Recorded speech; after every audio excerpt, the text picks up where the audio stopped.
So let's get back to our second talk. So this is a slightly different from like a typical talk you will see at a QIP, but I think this is really about something we are interested at, about the characterization of entanglement. We have seen, for many years, we learned from the classical theoretical computer scientists to learn about the NP harness. Then we know this hard problem. Now I think this is like a second example. Now we see this, the most authors, they are still doing the classical theoretical computer science, but they have something new to share with us. They have some finding and show its connection to the entanglement study that we have. Yeah, thank you. Thanks for the introduction. So I'm going to talk about something called operator scaling and its applications in various mathematical and CS areas. So this is joint work with Leonid Gurvits, Rafael Oliveira, and Avi Vigdresson. Okay. So let's start with an overview of the results. So just to recall, I guess everyone here knows what completely positive operators are. So a completely positive operator is just a map which maps a matrix X to another matrix, which is sum over I, AI, X, AI conjugate transpose. Here, A1 to AM are some complex matrices. So these completely positive operators arise naturally in quantum mechanics, as all of you know. So we'll give polynomial time algorithms for some very fundamental problems related to completely positive operators. So just in words, these problems are the following. The first one is testing if this completely positive operator is rank non-decreasing. So I'll define all these concepts formally, but what this means is that the operator T always increases the rank of a PSD matrix X. Okay, so we'll give a polynomial time algorithm to test this condition. Another thing is approximate a notion of capacity of this completely positive operator T. So this shouldn't be confused with the capacity of T as a quantum channel. So this is something completely different, just that in the literature this is also called capacity. I'll again define this notion. And the third one is finding a normal form of this completely positive operator T under the so-called SLOCC transformations. Okay. Again, I'll define what this means formally. Okay. So we'll give polynomial time algorithms for this, and these algorithms will be something really simple. Okay. So believe it or not, these problems about completely positive operators arise independently and naturally in all these different areas of mathematics and computer science. So this problem is equivalent to a natural problem in non-commutative algebra, in problems in invariant theory, and again these arise naturally in algebraic complexity, again in analysis in something called Brascom-Leib inequality. So this problem arises in a different number of mathematical areas. And as a result of our algorithms for this completely positive operators, we get the first efficient algorithms for problems in all these areas. Okay. I'll briefly mention what these problems are, but I won't have time to get into detail. Okay. So here's an outline of the talk. I'll start by defining these various notions about completely positive operators. Then I'll put a result in the context of the study of entanglement classes under SLOCC transformations. Then I'll mention what these applications of operator scaling are. Then I'll define our algorithm and the analysis, and conclude with some open problems. Okay. So let's start. So again, these are completely positive operators. And what is the rank non-decreasing property? So an operator T is called rank non-decreasing if for all PSD matrices X, rank of T of X is at least the rank of X. Okay. So it never decreases the rank of a PSD matrix X. Okay. So what are some natural classes of rank non-decreasing operators? So some of these you already know. These are the so-called doubly stochastic or unital operators. Okay. So before defining doubly stochastic, the dual of a completely positive operator T is defined as follows. So T star of X maps X to summation over I, AI conjugate transpose X AI. Okay. So this is a dual of T. An operator T is called doubly stochastic if both T and its dual preserve the identity matrix. Okay. So if both T and T star map identity to identity. Now if a operator is doubly stochastic or also called unital in the literature, then its rank non-decreasing. So Gurvits proved in 2004 that if an operator is doubly stochastic, then its rank non-decreasing. So perhaps it's not so surprising. All of you know, or most of you know, the stronger property of doubly stochastic operators. In fact, doubly stochastic operators always increase the entropy of any state x. Okay? If x is, let's say, a normalized density matrix, then the entropy of T of x is at least the entropy of x. Okay? S is the von Neumann entropy. This property can be used to prove that T is rank non-decreasing. Okay? Okay. So we saw a natural class of rank non-decreasing operators which are doubly stochastic. What are some other classes of rank non-decreasing operators? For this, we'll introduce these transformations which preserve the rank non-decreasing property. Okay? So this will be called scaling. Okay? So what is operator scaling? So operator scaling is just sort of a transformation of basis on both sides. Okay? So an operator T tilde is called a scaling of T if there exist invertible matrices B and C such that T tilde of X looks like this. Okay? It's B times T of CXC conjugate transpose times B conjugate transpose. So it looks like T just with some basis transformation. Okay? So the cross operators of the completely positive operator change like this. AI tilde is mapped to B AIC. Okay? So this is called scaling. So why is scaling important for us? Because scaling preserves the rank non-decreasing property. Okay? If you choose B and C to be invertible matrices, then T is rank non-decreasing if and only if T tilde is rank non-decreasing. Okay? So this is easy to see. So I should mention that this notion of scaling of operators, why the channel state duality, it corresponds to SLOCC transformations on a bipartite quantum state. Okay? So I'll elaborate more on this later.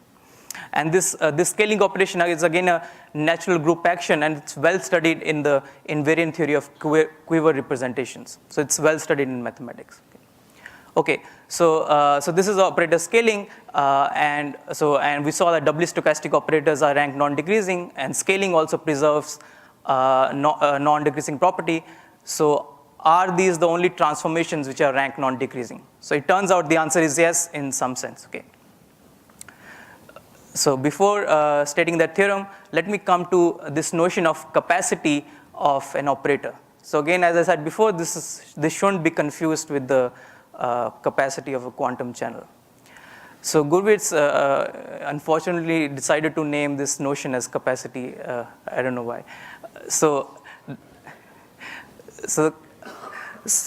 for a completely positive operator T, capacity measures how much it shrinks the determinant of a PSD matrix X. Okay? So capacity of T is infimum over all positive definite matrices, determinant of T of X divided by determinant of X.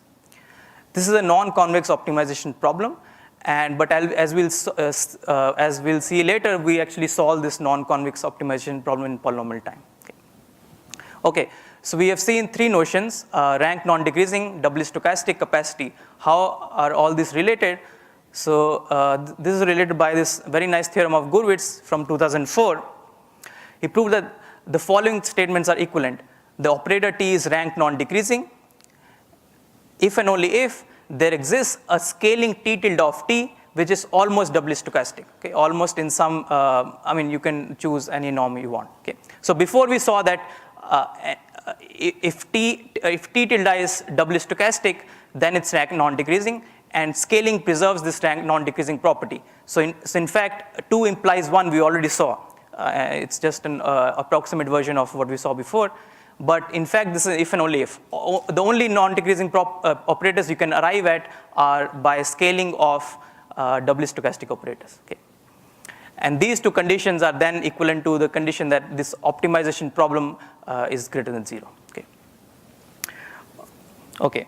So we have defined all the notions for which we give polynomial time algorithms. So I'll come to the results. So before that, any questions?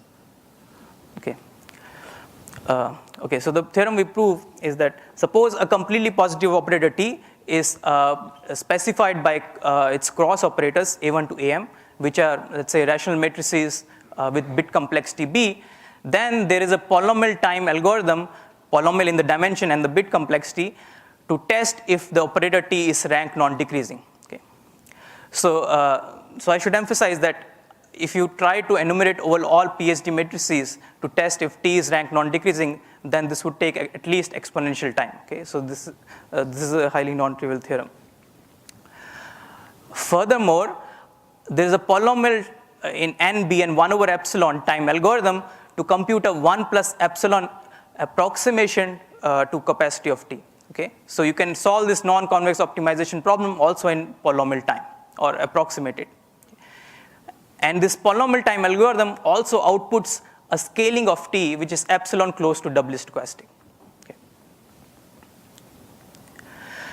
So as I said before, these algorithms about these problems of completely positive operators give the first polynomial time algorithms for some fundamental problems in algebraic complexity, non-commutative algebra, invariant theory, and analysis. Okay. So any questions about the results? Okay. So now I'll move on to putting a result in the context of study of entanglement classes under SLOCC operations. Okay. So what are SLOCC operations? So the full form is stochastic local operations with classical communication. So these are the operations which transform a multipartite quantum state via while local operations with classical communication, but the requirement is that you should only transform the state with some positive probability. An equivalent formulation is that you do some local measurements on your state and you post-select on some measurement outcome. Okay. So mathematically, this is what SLOCC operations look like. If you have a quantum state rho on K systems S1 to Sk, then this state rho can be transformed to sigma using SLOCC operations if and only if there exists matrices A1 to Ak such that sigma looks like this. Sigma equals the tensor product of A1 to Ak, rho, and A1 conjugate transpose, and so on. Okay. I mean, these are just the A1 AI is just defined the measurements on the local systems. Okay. So this is not hard to see. So there's a large amount of literature in quantum. In the quantum literature, there's a large amount of papers studying classifying various entanglement classes under this SLOCC operation. So people want to study when can a state be transformed to another using SLOCC operations. So this is by no means an exhaustive list. Okay, so this is just a sampling. Okay. So there's a large amount of literature on this. In spite of this, there's not a good understanding of the following problem.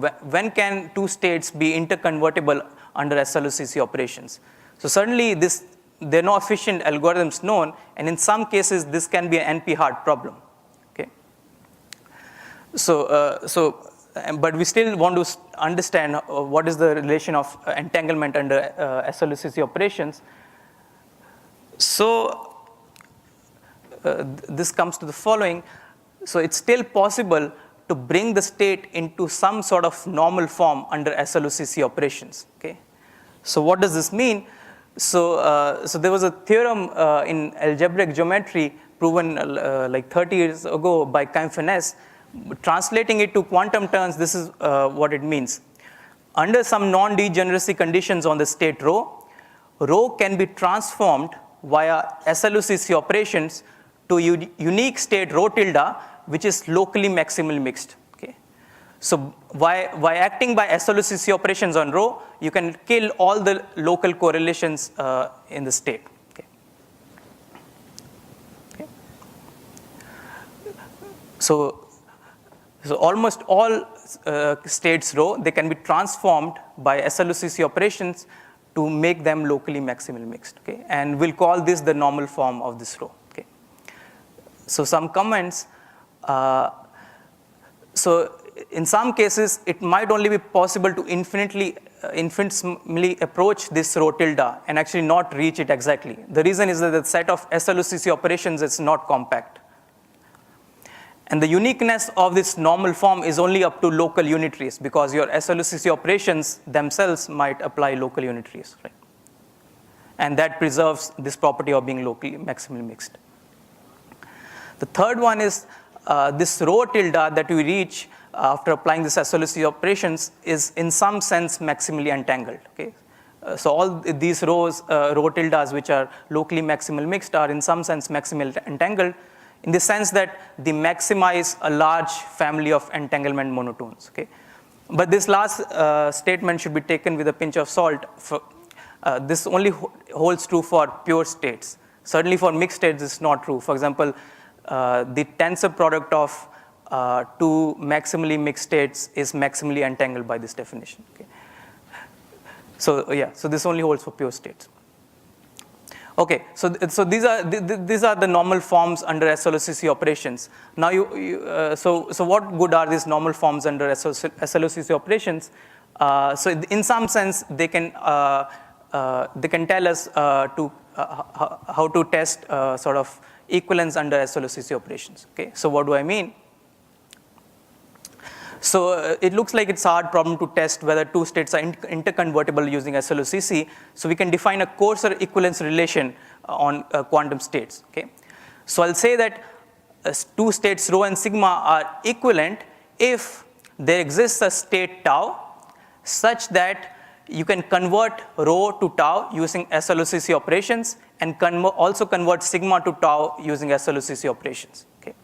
So in some sense, these rho and sigma are connected at least in some sense using SLOCC. Okay. So if you notice, there's a bar over SLOCC. This just means that I'll also allow you to infinitesimally approximate the state tau. Okay.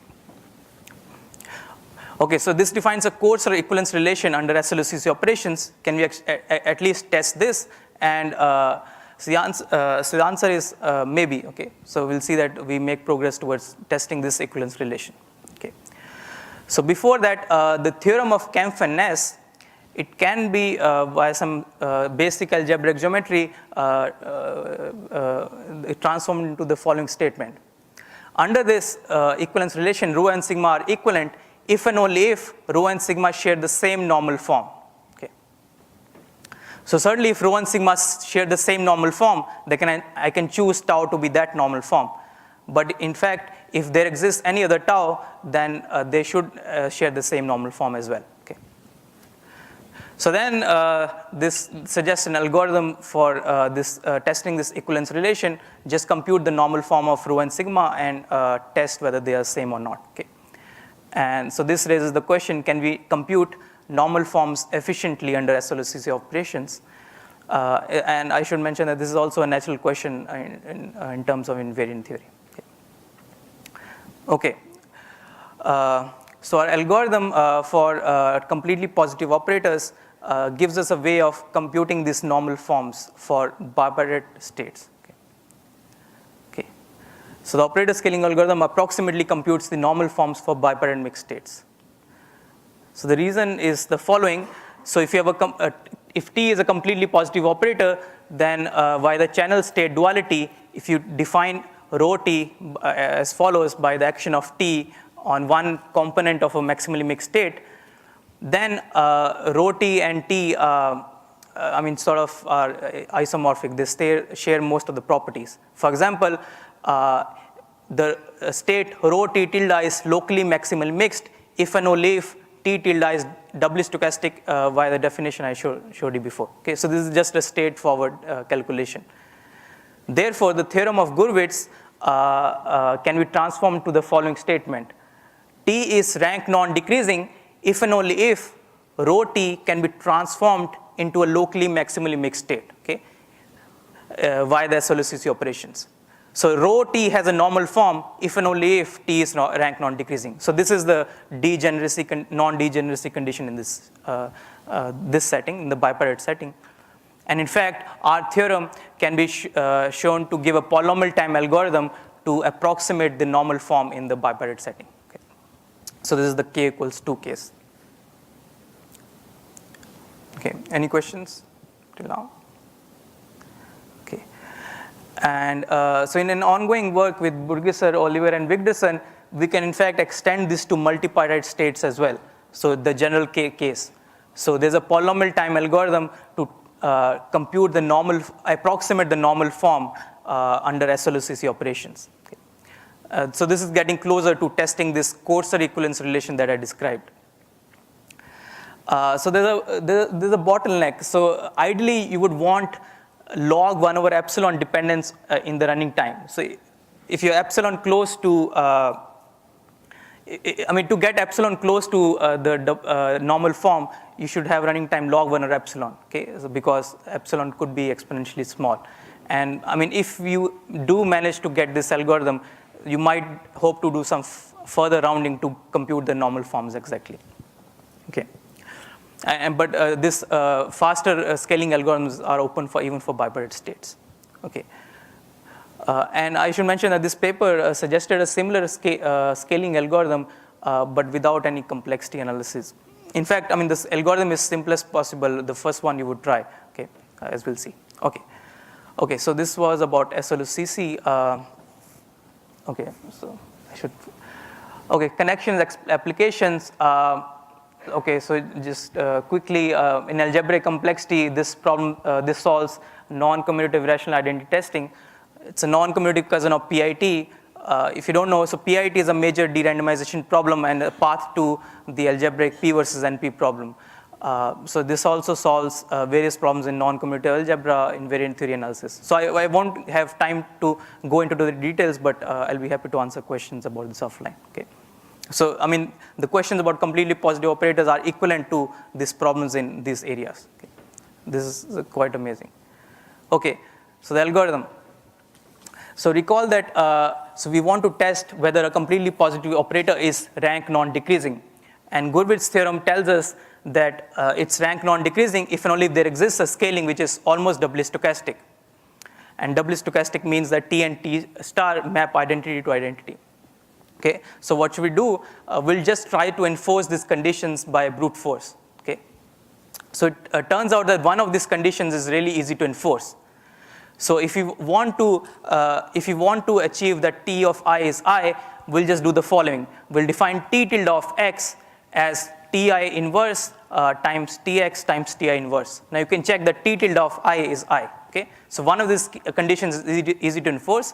The other one is also easy to enforce. Like you can define T tilde of X to be T of T star I inverse times X and so on. Okay, so it's a little less clear in this setting, but this will ensure that the T tilde star of I is I. Okay, so one of these conditions is easy to ensure, but again, fixing one of these conditions ruins the other. So what do? You just keep repeating this alternatively. Okay, so this is the algorithm.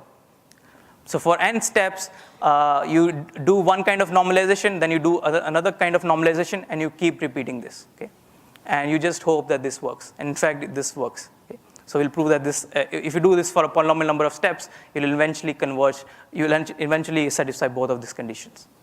Okay, so this belongs to the class of the so-called alternating minimization algorithms, where you try to minimize distance between two convex sets by first picking a point in the first set, finding the closest point in the other set, then you start with this another point Q0, find the closest point in the other set, and so on. You keep iterating. And in fact, these kind of algorithms converge. But in most cases, they don't converge in polynomial time. But for our operator scaling, we'll prove that this converges in polynomial time. Okay, so Gurvits proved that this algorithm converges, but he didn't give any complexity bounds. He proved polynomial convergence bound in some important special cases. And we'll prove that converges in polynomial time. Okay, so I'll define a measure of how close to doubly stochastic you get. So we want to test for what value of the number of iterations n do you get epsilon close to doubly stochastic. Okay, and we prove that n equals polynomial number of iterations suffices. Okay. And in fact, to test the rank non-decreasing property, it's enough to get 1 over n close to doubly stochastic. So again, polynomial number of iterations suffice. Okay. So let me just quickly go through why do polynomial number of iterations suffice. So we need a potential function to analyze our alternating minimization algorithm. And the potential function will be the capacity of this operator. Okay. So without loss of generality, let's assume that T is normalized. So initially we start with a lower bound. So if this operator T is rank non-decreasing, then we prove that the capacity is at least some exponential bound. Okay? So if the capacity of the operator is greater than 0 to start with, then it's at least some exponential. Okay? And then we need a progress per step, and we prove that as long as the operator is far enough from being doubly stochastic, then the capacity of the operator under normalization increases by a multiplicative factor of 1 plus epsilon. Okay? So as long as there's room for capacity to grow, it will grow. And the third one is the upper bound, that the capacity of a normalized operator is bounded from above by 1. Okay. So these three properties, you start with an exponential lower bound, you always increase by a multiplicative factor in each step, and you're always upper bounded by 1. This proves that, this will prove that you will achieve this close to doubly stochastic in polynomial number of iterations. Or what is it? Okay, so it turns out that the steps 2 and 3 are rather easy to achieve. So step 2 can be proved by some robust form of the AM-GM inequality, and the step 3 can again be proven by by the AM-GM inequality. And the main contribution is the lower bound, the explicit lower bound on capacity. Okay. Okay, and to prove the explicit lower bound of capacity, you need to go back to algebra. Okay, so I mean we solved all these problems in algebraic complexity, non-commutative algebra using operator theory. But to analyze this algorithm about operators, we need to go back to the connection with non-commutative algebra. Okay, so I guess I'm sort of running out of time. So I'll just mention this interesting connection which is needed for analysis. So algebraists in 70s, they proved the following intriguing theorem. An operator T is rank non-decreasing if and only if there exists matrices B1 to Bm of some dimension D such that the matrix A1 tensor B1 and summation up to AM tensor Bm is invertible. Okay? So A1 to AM are the cross operators of the operator T. So of course I'm rephrasing their theorem. They didn't study completely positive operators, but this theorem is easy to get from their statements. Okay, and this connection to algebra is needed for the analysis. Okay, so I won't go into the details. So let me skip the analysis and just conclude. Okay, so we give some polynomial time algorithms for various tasks for completely positive operators T, and this touches many mathematical areas in algebra and algebraic complexity. Okay.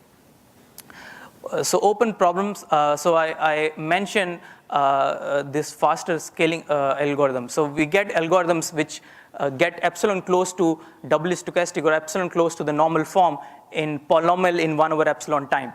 And it would be very interesting to get polynomial in log 1 over epsilon. And this is crucial for the applications to invariant theory. And I should mention that the multipartite, the extensions of this operator scaling framework have strong connections to geometric complexity theory, tensor rank, the study of Kronecker coefficients, etc. Okay. The other one is the one-body quantum marginal problem. Again, in this setting, you can define various natural scaling algorithms, and it's very interesting to investigate whether the scaling algorithms, all these alternating minimization algorithms, do they converge and how fast do they converge. Okay. And the third one is testing rank non-decreasing properties of positive operators. So we study these for completely positive operators. But you can, in fact, run the same algorithm for positive operators. What is needed is just an explicit lower bound on the capacity of this operator T. But for positive operators, we don't seem to have this algebraic connection, so it's not so clear how to analyze that algorithm. Okay, I'll stop there. Thank you.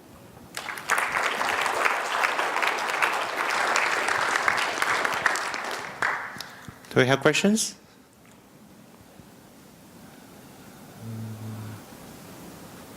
Well, maybe I have the first one, so I probably want to give you some time to go back to your slides showing the connection to other different problems. You have that slide. Oh, sure, yeah. Yeah, maybe just go back and tell us a little bit more?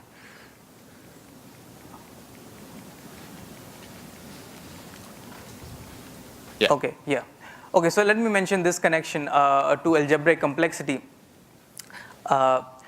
So in algebraic complexity, in de-randomization, you want to study the problem given matrices A1 to AM, does there exist an invertible matrix in the span of these matrices? Okay, so given A1 to AM, does there exist an invertible matrix in the span of AIs? So this is a major problem. There exists randomized algorithms for this problem, but we don't have any deterministic algorithms.